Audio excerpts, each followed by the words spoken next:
উন্নতি লাভ করেছে। আমাদের দেশের 1 কোটির বেশি মানুষ বিদেশে গিয়ে অর্জন করে আজকে যে ছেলে সন্তানরা মা বাপ ভাই বোনদেরকে প্রতিপালন করছে। আর যারা বলেন এই দেশ তাদেরকে স্বাধীনতার করে কিছুই দেয় নাই, এরা দেশকে ভাইরা আমার, এই দেশ আমরা স্বাধীন করেছি এবং এই জাতি আমরা জন্ম দিয়েছি।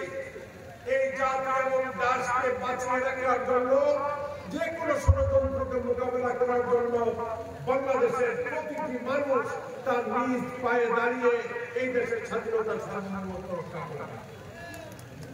আমাদের দেশে এখনো কিছু মানুষ আছে তারা পাকিস্তানের স্লোগান দেয়। যারা আজকে পাকিস্তানের স্লোগান দেয় এরা 71 সালে রাজাকার আল-বদর আল-শাম ছিল। সেই সময় তারা পাকিস্তানের পক্ষে স্লোগান দিয়েছে। যারা এই দেশকে ভালোবাসে না, যারা এই দেশের স্বাধীনতা চায় নাই, যারা এই দেশের বিরুদ্ধে, এই দেশের জনগণের বিরুদ্ধে, মুক্তিযোদ্ধাদের বিরুদ্ধে অস্ত্র হাতে লড়াই করেছিল, সেই সমস্ত দলগুলো কোনদিন তারা পাকিস্তানও চায় নাই, তারা বাংলাদেশও চায় নাই এবং তারা জীবনে কোনদিন দেশের স্বার্থে ভালো কাজ করে নাই। এই দলটির নাম হল জামাতে ইসলাম। জামাতে ইসলামের তাদের নেতা হল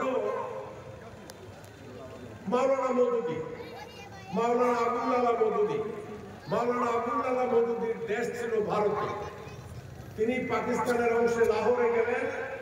দেশ যখন বিভক্ত হবে, পাকিস্তানের জন্ম হবে, তখন তিনি তার দলের পক্ষে পাকিস্তানের জন্য তিনি চান নাই।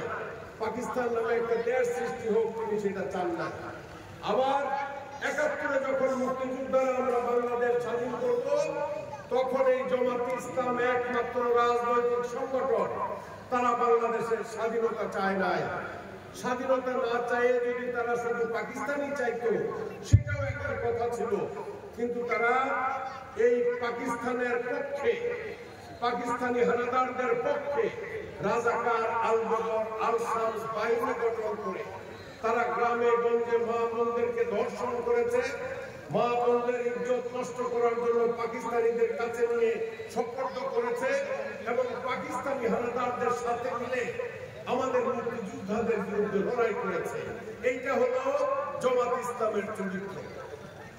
আমি এই কথাটা একজন মুক্তিযোদ্ধা হিসেবে সব জায়গাতে বলি এবং আজকেও সেই দলটি আমাদের দেশে একটা বিশৃঙ্খলা সৃষ্টি করার জন্য, আমাদের এই জাতীয় সংসদ নির্বাচনকে বিভ্রান্ত করার জন্য পিআর পদ্ধতিতে নির্বাচনের কথা বলে মাঠ গরম করার চেষ্টা করছে। আমি শুধু তাদেরকে একটা কথাই বলবো, তোমাদের অস্তিত্ব পাকিস্তানে ছিল না, তোমাদের অস্তিত্ব বাংলাদেশে নাই।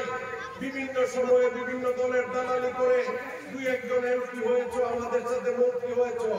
তোমাদেরকে শুধু একটা কথাই বলবো, সমস্ত বিএনপি বিরোধী, বিএনপির সাথে আমাদের যাদের আঘাত আছে, তাদের বিরুদ্ধে যত বড় শক্তি নিয়েই তোমরা লড়ো না কেন, এই দেশে আগামী নির্বাচন তোমাদের মতো লোকরা বন্ধ রাখবে। দেশের মানুষ নির্বাচন চায়, একটা বিশৃঙ্খল অবস্থা থেকে এই দেশের মানুষ মুক্তি চায়। এই নির্দলীয় নিরপেক্ষ তত্ত্বাবধায়ক সরকার দিয়ে দেশনেত্রী বেগম খালেদা জিয়া বারবার এই দেশের মানুষের কাছে নিরপেক্ষ নির্বাচনের প্রমাণ করেছে। আজকে আইনগতভাবে নিরপেক্ষ নির্দলীয় তত্ত্বাবধায়ক সরকার পদ্ধতি এই শেখ হাসিনা বাতিল করে সারা জীবন কষ্টে বসে থাকতে চেষ্টা করেছে। সে কিন্তু তার উদ্দেশ্য হাসিল করতে পারে না। আইনগতভাবে কোন সরকার গঠন সম্ভব ছিল না বলে একটি ডক্ট্রিন অফ নেসেসিটি, দেশের জরুরি কারণে আজকে সংবিধানের 106 নম্বর আইন, সংবিধানের সেই আইনকে ব্যবহার করে অন্তর্বর্তীকালীন সরকার হয়েছে। দেশে যখন তত্ত্বাবধায়ক সরকার 3 মাসের জন্য ক্ষমতা নিয়ে নির্বাচন অনুষ্ঠান করেছে, দেশে তত বিশৃঙ্খলার সৃষ্টি হয় নাই। কিন্তু আজকে যে সমস্ত পণ্ডিত ব্যক্তিরা অন্তর্বর্তীকালীন সরকার গঠন করে দেশ পরিচালনার চেষ্টা করছে, তারা একটি ব্যর্থ সরকার হিসেবে এই বিগত 1 বছরে তাদের অদক্ষতার প্রমাণ দিয়েছে। তারা তাদের দক্ষতা প্রমাণ করতে পারে নাই। তারপরে এই দেশের আমরা সকল দেশপ্রেমিক রাজনৈতিক সংগঠন তাদেরকে সাহায্য সহযোগিতা করে অন্তত পক্ষে আমাদের দেশে একটি অবাধ, স্বচ্ছ, নিরপেক্ষ নির্বাচন নির্বাচন অনুষ্ঠানের জন্য আমরা তাদেরকে আহ্বান জানিয়েছি। তারা প্রতিশ্রুতি দিয়েছে এবং এই প্রতিশ্রুতি দিয়ে আজকে নির্বাচন কমিশনের মাধ্যমে একটা নির্বাচনী ইশতেহার তারা ঘোষণা করেছে। সেই জায়গাতে ইশতেহারে অনেকের আপত্তি থাকতে পারে, সেই ইশতেহারে অনেক ভুলভ্রান্তি থাকতে পারে, সেই ইশতেহার সকলের পছন্দ নাও হতে পারে। যে বিষয়গুলো এই ইশতেহারের কারো পছন্দ হবে না তারা সেটাতে আপত্তি করবে। এটা হলো একটা গণতান্ত্রিক পদ্ধতি। যেমন আগে বিধান ছিল যে একটা জোটে যারা থাকবে ওই জোট একটি বড় দলের মার্কা নিয়ে নির্বাচন করতে পারবে, কিন্তু নির্বাচন কমিশন ইতিমধ্যে ঘোষণা দিয়েছে, আমার নেতা কর্মীরাও আপনাদের সামনে বলতে চেষ্টা করেছেন, সেই বিষয়টা নিয়ে আমি আর বেশি কিছু বলতে চাই না। নির্বাচনে প্রতিদ্বন্দ্বিতা করলে এখন পর্যন্ত যে নিয়ম বিদ্যমান আছে, যে আগে যদি এই আপনারা 18 সালে আমাকে দেখেছেন, আমি জোটের প্রার্থী হিসাবে নির্বাচন করেছিলাম, তখন আমি ধানের শীষ নিয়ে নির্বাচন করেছি। কিন্তু নির্বাচন এইবার যদি করতে হয় তাহলে বড় দলের মার্কা নিয়ে কেউ নির্বাচন করতে পারবে না, সে তার দলের মার্কা নিয়ে নির্বাচন করবে। এটা কি আমার চান্দিনার মানুষ বুঝে না? বুঝেননি আপনারা? আমার একটা প্রথম নিবন্ধনকৃত রাজনৈতিক সংগঠন, আমার দলের মার্কা হলো ছাতা। এই ছাতা নিয়ে যদি আমি নির্বাচন করি আপনাদের ভোট দিতে কোনো অসুবিধা আছে? আপনাদের কারো কোনো সমস্যা আছে? কোনো সমস্যা নাই ভাই। বিএনপি আমার হাতে করা দল, আমি তো বিএনপির বিরুদ্ধে একটা কথাও বলি না। অনেকে বিভিন্ন জায়গায় প্রচারণা করতে চেষ্টা করেন যে আমি ম্যাডাম খালেদা জিয়াকে গালি দিয়ে কথা বলেছি, আমি তারেক রহমানকে গালি দিয়ে কথা বলেছি। আরে বাবা, কি গালি দিয়েছি আর কি কথা বলেছি পুরান এই বেরেন্ডা বাজায় তো লাভ নাই।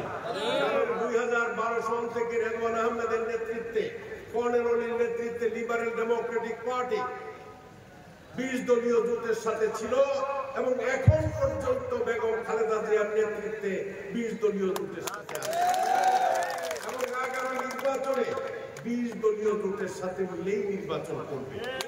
সুতরাং এত সব আজে বাজে বকাবাদ্য তোমরা যারা আমাকে বিভিন্ন ভাবে করতেছো, আমি তোমাদের মুরব্বী, আমার এত গালাগালি করা ঠিক হবে? গালাগালি করো না, মিল্লা জিল্লা চলো না, এটা তোমাদের অনেক বড় ক্ষতি হয়ে যাবে। কারণ গালাগালি করলে শত্রুতা বাড়ে, শত্রুতা বাড়লে নানা রকম অপ্রীতিকর ঘটনা হয়। তো এটা কি আপনারা সাধারণ মানুষ চান? কারোর সাথে আমাদের কোনো ঝগড়াঝাটি হোক আপনারা চান? এটা আপনারা কেউ চান না। যেহেতু আমরা চাই না, মিল্লা জিল্লা চলো। তুমি যদি মার্কা পাও নির্বাচন করবে, কোনো অসুবিধা তো নাই। অসুবিধা আছে? কিন্তু যদি মার্কাটা না পাও তাহলে আমার ভোটটা দিবা, এটা পাবলিকের কাছে বলতে অসুবিধা আছে? এই কথাটা বলতে লজ্জা লাগে? এই কথা বলতে যদি লজ্জা লাগে তাহলে রাজনীতি কিভাবে করবা? রাজনীতি তো করতে হবে। রাজনীতি যদি করো, মানুষকে বলো যে আমি আপনাদের সন্তান, আমি আপনাদের এলাকার মানুষ, আমার বাপ রেদওয়ান সাহেবের নেতৃত্বে বিএনপি করছে, রেদওয়ান সাহেবের নেতৃত্বে কি বলে জাতীয় পার্টি করছে, রেদওয়ান সাহেবের নেতৃত্বে স্বতন্ত্র ইলেকশন করছে, রেদওয়ান সাহেবের মুরব্বী মানে আমার বাপ ইউনিয়ন পরিষদের চেয়ারম্যান, উপজেলা চেয়ারম্যান হয়েছে, আমার বাপ করে গেছে, আমি আপনাদের নেতৃত্ব দিতে আসছি। আপনারা যদি দয়া করে আমাকে, আমি মনোনয়ন পাইলে সমর্থন দেন, তাইলে আমি আপনাদের কাছে কৃতার্থ থাকবো, আমি আপনাদের কাছে অনুগত থাকবো। এটাই হলো কথা না? কিন্তু রেদওয়ান সাহেবের গালি গালাজ, আমার বাড়ি চান্দিনা আমার দিকে বুঝছেন না, এই সমস্ত আজে বাজে কথাবার্তা বললে কি মানুষ এগুলো পছন্দ করে? এগুলো সবাই চান্দিনাবাসী, আমরা কেউ তো দিল্লি থেকে আসি না, এখানে আমরা থেকে আসছি। আমরা সবাই চান্দিনা সন্তান, বাবারা মিলামিশা চলো, সবাই সুন্দরভাবে বোঝাও, সুন্দরভাবে কথা বলো। সুন্দরভাবে কথা বললে মানুষ তোমাদেরকে স্নেহ করবে, আদর করবে, ভালোবাসবে। আরেকজন কয় আমি রেদওয়ান সাহেবের বিরুদ্ধে চ্যালেঞ্জ দিলাম। আরে বাবা, আপনার মতো কত বেড়াইতে আমি দেখছি আমার বিরুদ্ধে চ্যালেঞ্জ দিতে। আপনি কখন করে আমার মধ্যে চ্যালেঞ্জ দিতে আসছেন? চ্যালেঞ্জ নেন না, চ্যালেঞ্জ নেন না। বুড়া মানুষ আমার ছোট দুরা চাইট দিয়ে মরে যাবে, কোনো খবর নাই। আমি চ্যালেঞ্জ করি, চ্যালেঞ্জ করি। আমি চ্যালেঞ্জ আপনাদের গ্রহণ করলাম। রাজি আছেন আপনারা? আমার সাথে চ্যালেঞ্জ দিতে চান?